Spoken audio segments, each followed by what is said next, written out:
A very good morning to my dear viewers. Welcome to my YouTube channel. This is Arun Giradi here. In today's class, we would like to discuss about investment management subject next part, that is about financial asset. Okay. So investment management ಒಳಗ next part ಯಾವುದು ಇದೆಯಪ್ಪ ಅಂದ್ರೆ financial asset ಅಂತ ಇದೆ. ಹಣಕಾಸಿನ ಆಸ್ತಿಗಳು ಅಂತ ನಾವಲ್ಲಿ ಕರಿತೀವಿ. What do you mean by financial asset? That we'll discuss today. So the asset that will derive the value because of a contractual claim is called as a financial asset. So contractual claim ಮುಖಾಂತರ ನಾವು ಏನು claim ಅಂದರೆ ಏನು ರೀ ಪಡೆಯೋದು ಅಂತ ನಾವು ಏನು ಆಸ್ತಿ ಮುಖಾಂತರ ಪಡಿತೀವಿ ಸೊ ಅದು ಏನಾಗುತ್ತೆ ರೀ ಫೈನಾನ್ಷಿಯಲ್ ಅಸೆಟ್ ಆಗುತ್ತೆ.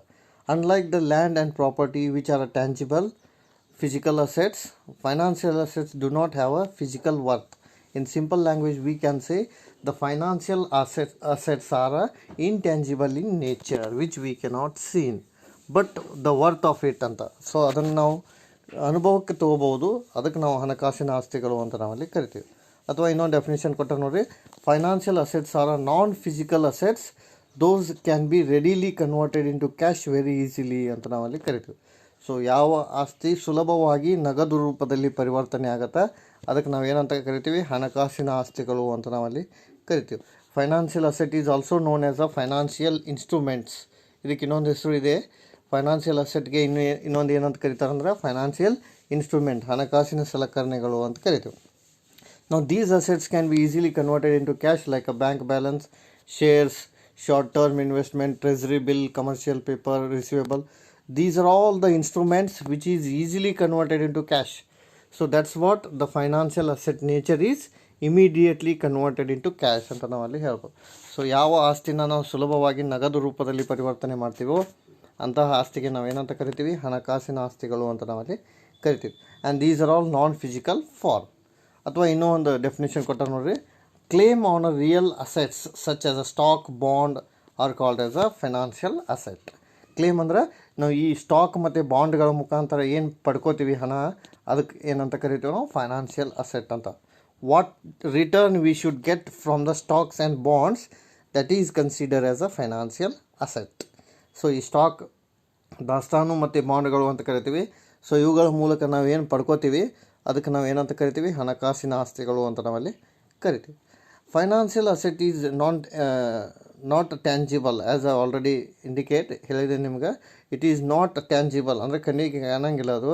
ಇನ್ಸ್ಟೀಡ್ it is has a existence, ಆದರೆ ಅದಕ್ಕೆ ಅಸ್ತಿತ್ವ ಇರುತ್ತೆ. And it is represented by the evidence with a paper certificate like a money, saving, passbook, stock certificate, bond. So the paper in a money has an intrinsic value. Its value is derived by the virtue of what it represents. Andre financial asset has a evidence.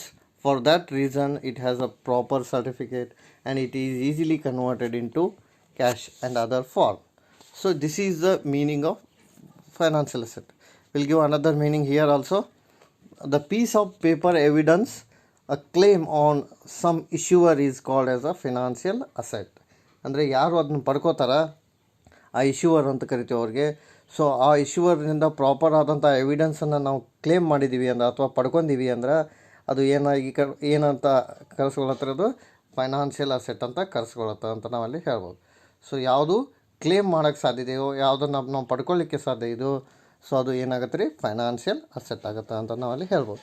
So here the paper claim on some issuer is called as a financial asset. As I already told that paper claim on some issuer or electronic form is consider as a financial asset. So ಹಣಕಾಸಿನ ಆಸ್ತಿ ಅಂತ ಕರೆಸ್ಕೋಬೇಕಾದ್ರೆ ವಿದ್ಯುನ್ಮಾನ ರೂಪದಲ್ಲಿರ್ತಕ್ಕಂಥ ಆಸ್ತಿಯನ್ನು ನಾವು claim ಮಾಡಿದಾಗ so ಅದು ಏನಾಗುತ್ತೆ ರೀ ಹಣಕಾಸಿನ ಆಸ್ತಿ ಆಗುತ್ತೆ ಅಂತ ನಾವಲ್ಲಿ ಹೇಳ್ಬೋದು. ಆಮೇಲೆ next will discuss about the important point that is features of financial asset. ಹಣಕಾಸಿನ ಆಸ್ತಿಯ ಲಕ್ಷಣಗಳೇನು ಅನ್ನೋದನ್ನು ನಾವು ನೋಡೋಣ. These are all called as a main characteristics of a financial assets. So the main characteristics of a financial assets are given below. First one is, if we want to say it is a financial asset, it has a no physical existence. ನೋಡಿರಿ ನಾನು already ಹೇಳಿದ ಪ್ರಕಾರ ಭೌತಿಕ ಸ್ವರೂಪ ಇರೋಂಗಿಲ್ಲ ಅಂತ ನಾವಲ್ಲಿ ಹೇಳ್ಬೋದು. ಇದನ್ನು ನಾವು ನೆನಪಿಟ್ಕೋಬೇಕು. ಹಣಕಾಸಿನ ಆಸ್ತಿಗಳಿಗೆ ಯಾವುದೇ ರೀತಿಯಾದಂಥ ಭೌತಿಕ ಸ್ವರೂಪ ಇರೋಂಗಿಲ್ಲ ಅಥವಾ ಅಸ್ತಿತ್ವ ಇರೋಂಗಿಲ್ಲ ಅಂತ ನಾವಲ್ಲಿ ಹೇಳ್ಬೋದು. What is that? Financial assets do not have a physical existence, it represent the ownership right through the piece of paper. ಅಂದರೆ ಏನು ಹೇಳ್ತಾರೆ ಅವರು, ಓನರ್ಶಿಪ್ಪನ್ನು ನಾವು ಪಡ್ಕೋಬೋದು, ಓನರ್ಶಿಪ್ ಪೇಪರ್ ಮುಖಾಂತರ ಕೊಡ್ತಾರೆ ಅದನ್ನು, ಬಟ್ ಇದು ಫಿಸಿಕಲ್ ಎಕ್ಸಿಸ್ಟೆನ್ಸ್ ಇರೋಂಗಿಲ್ಲ. ಅಂದರೆ for example X is having 10,000 equity share ಅಂತ ಒಂದು ಸರ್ಟಿಫಿಕೇಟ್ ಕೊಟ್ಬಿಡ್ತಾನೆ. ಅಂದರೆ ಆ 10,000 ಶೇರನ್ನು ಅವ ಓನ್ ಮಾಡ್ತಾನೆ. ಸೊ ಅದು ಫಿಸಿಕಲ್ ಎಕ್ಸಿಸ್ಟೆನ್ಸ್ ಇರೋಂಗಿಲ್ಲ. And it is known as a share certificate. Already ಹೇಳಿದ್ನು ಸರ್ಟಿಫಿಕೇಟ್ ಫಾರ್ಮ್ ಒಳಗಿರುತ್ತೆ. If you purchase the share of any limited company, the share certificate is the evidence of ownership. As I already told that financial asset is not having a physical existence, but it is having its own authority. Authority is in the form of certificate. That certificate may be, if you purchase the share, you are getting a share certificate from the company. So that share certificate is called as a ownership ಅಂತ ನಾವಲ್ಲಿ ಹೇಳ್ಬೋದು. ನೋಡಿ, ಇಲ್ಲಿ ಭೌತಿಕ ರೂಪದಲ್ಲಿ ಇರೋಂಗಿಲ್ಲ, ಆದರೆ ಅನುಭವಕ್ಕೆ ಬರುತ್ತೆ. ಯಾಕೆಂದರೆ ಹಣಕಾಸಿನ ಆಸ್ತಿ ಯಾವಾಗ ಸಿಗುತ್ತೆ ಅಂದರೆ ನೀವು ಅಲ್ಲಿ ಶೇರನ್ನು ಕೊಂಡುಕೊಂಡಾಗ. ಸೊ ಆ ಕಂಪ್ನಿಯ ಮೂಲಕ ನಿಮಗೆ ಮಾಲೀಕತ್ವ ಸಿಗುತ್ತದೆ ಅಂತ ನಾವಲ್ಲಿ ಹೇಳ್ಬೋದು. So the first important feature ಏನಾಯಿತು, ನೋ ಫಿಸಿಕಲ್ ಎಕ್ಸಿಸ್ಟೆನ್ಸ್, ಭೌತಿಕ ಸ್ವರೂಪ ಅಥವಾ ಅಸ್ತಿತ್ವ ಇರುವುದಿಲ್ಲ ಅಂತ ನಾವಲ್ಲಿ ಹೇಳ್ಬೋದು. And second one is a more liquid, ಹೆಚ್ಚು ದ್ರವ ರೂಪದಿಂದ ಕೂಡಿರುತ್ತದೆ ಅಥವಾ ದ್ರವತ್ವದಿಂದ ಕೂಡಿರುತ್ತದೆ ಅಂತ. Financial assets are more liquid than a physical asset. No what is a liquid? ಹೆಚ್ಚು ದ್ರವತ್ವ ಅಂದ್ರೆ ಏನು? ದ್ರವತ್ವ ಅಂದರೆ ಏನು ಅಂದ್ರೆ ಇಮಿಡಿಯೇಟ್ಲಿ ಕನ್ವರ್ಟ್ ಆಗುತ್ತೆ ಕ್ಯಾಶ್ ರೂಪದಲ್ಲಿ. ಅದಕ್ಕೆ ನಾವು ಏನಂತ ಕರಿತೀವಿ? ದ್ರವತ್ವ ಅಂತ ನಾವಲ್ಲಿ ಕರಿತೀವಿ. So the financial assets are more liquid than a physical asset, because physical asset is not having so much liquidity, whereas financial asset has a liquidity ಅಂತ ನಾವಲ್ಲಿ ಹೇಳ್ಬೋದು. ಯಾಕಂದರೆ ಶೇರನ್ನು ನಾವು ನೋಡಿ ಇಮಿಡಿಯೇಟಾಗಿ ಮಾರಾಟ ಮಾಡ್ಬೋದು. With a fraction of second we can sell the share. That's why it is called as a liquid in nature ಅಂತ ನಾವಲ್ಲಿ ಹೇಳ್ಬೋದು. ಫೈನಾನ್ಷಿಯಲ್ ಅಸೆಟ್ ಹೆಂಗಿರುತ್ತೆ ಅಂದರೆ ಲಿಕ್ವಿಡಿಟಿ ರೂಪದಲ್ಲಿರುತ್ತೆ, ದ್ರವತ್ವದ ರೂಪದಲ್ಲಿರುತ್ತೆ, ಇಮಿಡಿಯೇಟಾಗಿ ಮಾರಾಟ ಮಾಡುವ ಸಾಧ್ಯತೆ ಇರುತ್ತೆ ಅಂತ. And it can be easily converted in to cash by selling in a secondary market. ಅಂದರೆ ನಾವು ದ್ವಿತೀಯ ಮಾರುಕಟ್ಟೆಯಲ್ಲಿ ಮಾರಾಟ ಮಾಡೋದ್ರ ಮುಖಾಂತರ ನಾವು ಸುಲಭವಾಗಿ ಏನು ಮಾಡ್ಬೋದು ರೀ, ಹಣವನ್ನು ಪಡೆಯಬಹುದು ಅಂತ ನಾವಲ್ಲಿ ಹೇಳ್ಬೋದು. ಸೊ ಹಾಗಾಗಿ ದ್ವಿತೀಯ ಮಾರುಕಟ್ಟೆಯಲ್ಲಿ ಶೇರನ್ನು ಮಾರಾಟ ಮಾಡಿ ನಮಗೆ ಏನು ಸಿಗುತ್ತೆ ರೀ, ಹಣ ಸಿಗುತ್ತೆ. ಹಾಗಾಗಿ financial asset is a liquid in nature. So ನೆನ್ಪಿಟ್ಕೊರಿ, financial asset is not having a physical existence, ಭೌತಿಕ ಸ್ವರೂಪ ಇರೋಂಗಿಲ್ಲ ಹಣಕಾಸಿನ ಆಸ್ತಿಗಳಿಗೆ, ಹಾಗೂ ಹಣಕಾಸಿನ ಆಸ್ತಿಗಳು ಹೆಚ್ಚು ದ್ರವತ್ವವನ್ನು ಹೊಂದಿರುತ್ತವೆ. ಇವು ಎರಡು ಪಾಯಿಂಟ್ ಮೊದಲಾಗಿ ನೆನಪಿಟ್ಕೋಬೇಕು. So it has a no physical existence, but it has a ownership, it has a high liquidity ಅಂತ ನಾವಲ್ಲಿ ಹೇಳ್ಬೋದು. Let us move on to the third important feature, no production capacity ಅಂತ. ಉತ್ಪಾದನೆ ಮಾಡುವ ಸಾಮರ್ಥ್ಯ ಇರೋಂಗಿಲ್ಲ. Financial asset do not have a productive capacity of their own. They generate income by investing in a real asset. Means financial asset cannot generate income heavily, but if you have invest that financial asset in a real asset, for example gold, metal, like that, so that will generate the income ಅಂತ ನಾವಲ್ಲಿ ಹೇಳ್ಬೋದು. Production capacity ಇರೋಂಗಿಲ್ಲ, ಅದಕ್ಕೆ ಉತ್ಪಾದನಾ ಸಾಮರ್ಥ್ಯ ಇರೋಂಗಿಲ್ಲ ಅಂತ ನೆನ್ಪಿಟ್ಕೊಂಡ್ರೆ ಸಾಕು. ಹಣಕಾಸಿನ ಆಸ್ತಿಗಳಿಗೆ ಯಾವುದೇ ರೀತಿಯಾದಂಥ ಉತ್ಪಾದನಾ ಸಾಮರ್ಥ್ಯ ಇರೋಂಗಿಲ್ಲ. ಅಂದರೆ ಉತ್ಪಾದನಾ ಸಾಮರ್ಥ್ಯದ ಕೊರತೆಯನ್ನು ಹಣಕಾಸಿನ ಆಸ್ತಿಗಳು ಎದುರಿಸ್ತವೆ ಅಂತ ನಾವಲ್ಲಿ ಹೇಳ್ಬೋದು. ಆಮೇಲೆ ಫೈನಾನ್ಷಿಯಲ್ ಅಸೆಟ್ ಏನಾಗುತ್ತೆ ರೀ, it is easily movable. This is very important point. Financial asset is easily movable. ಹಣಕಾಸಿನ ಆಸ್ತಿಯನ್ನು ನಾವು ಸುಲಭವಾಗಿ ಸ್ಥಳಾಂತರಿಸಬಹುದು. Financial asset can be moved from one place to another place very easily ಅಂತ.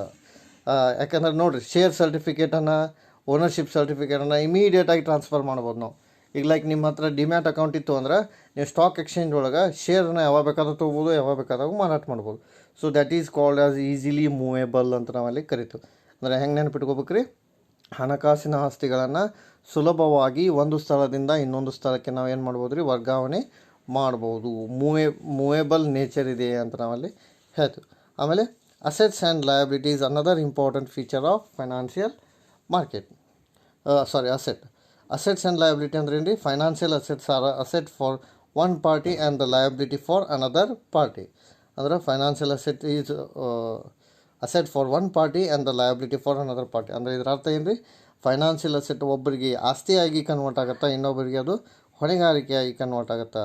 The shares are asset for you, ಅಂದರೆ ಬಾಯರ್ಸ್ಗೆ shares ಏನಿರ್ತಾವೆ asset ಇರ್ತಾವೆ and the liability for issuing the company. Issuing ಕಂಪ್ನಿಗೆ ಅದೇನಿರುತ್ತೆ ಲಯಬಿಲಿಟಿ ಇರುತ್ತೆ. So these are all 5 all called as a important characteristics of a financial asset. So ನೋಡಿರಿ ಇವತ್ತಿನ ಕ್ಲಾಸ್ನಲ್ಲಿ ಏನು ನೋಡಿದ್ದೀವಿ ಅಂದ್ರೆ ನಾವು ಫೈನಾನ್ಷಿಯಲ್ ಅಸೆಟ್ ಅಂದರೆ ಏನು ಅಂತ ನೋಡಿದ್ದೀವಿ. ಆಮೇಲೆ ಕ್ಯಾರೆಕ್ಟರಿಸ್ಟಿಕ್ಸ್ ಆಫ್ ಫೈನಾನ್ಷಿಯಲ್ ಅಸೆಟ್ ನೋಡಿದ್ದೀವಿ. ಫೈನಾನ್ಷಿಯಲ್ ಅಸೆಟ್ ಅಂದರೆ which is not having a physical existence but it has a ownership.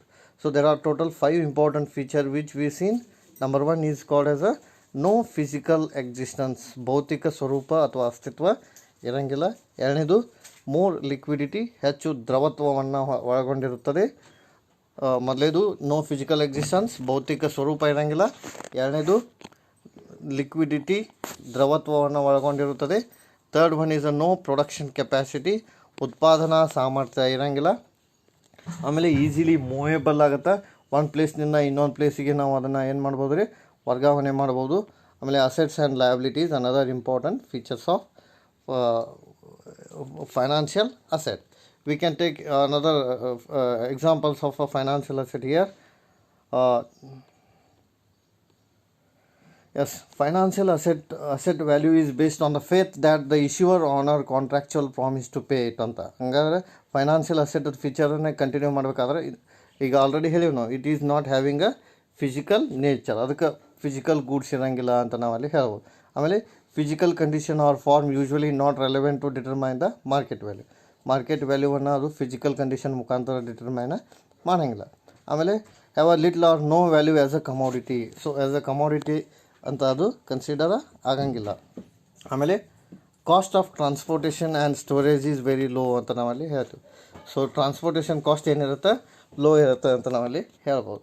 So ವರ್ಗಾವಣಾ ವೆಚ್ಚ ಕಡಿಮೆ ಆಗಿರುತ್ತೆ ಅಂತ ನಾವಲ್ಲಿ ಹೇಳ್ಬೋದು. ಆಮೇಲೆ financial asset change from one form to another form, ಇನ್ನೊಂದು ಫಾರ್ಮಿಗೆ ಫೈನಾನ್ಷಿಯಲ್ ಅಸೆಟನ್ನು ನಾವು ಸುಲಭವಾಗಿ ವರ್ಗಾವಣೆ ಮಾಡ್ಬೋದು. ಆಮೇಲೆ financial assets are sought after because they promise future return to their owner ಅಂತ. ಅಂದರೆ in simple language financial asset has a purchasing power in future days ಅಂತ ನಾವಲ್ಲಿ ಹೇಳ್ಬೋದು. ಸೊ ಹಣಕಾಸಿನ ಆಸ್ತಿಗಳಿಗೆ ಭವಿಷ್ಯದಲ್ಲಿ ಕೊಂಡುಕೊಳ್ಳುವ ಸಾಮರ್ಥ್ಯ ಇರುತ್ತೆ ಅಂತ ನಾವಲ್ಲಿ ಹೇಳ್ಬೋದು.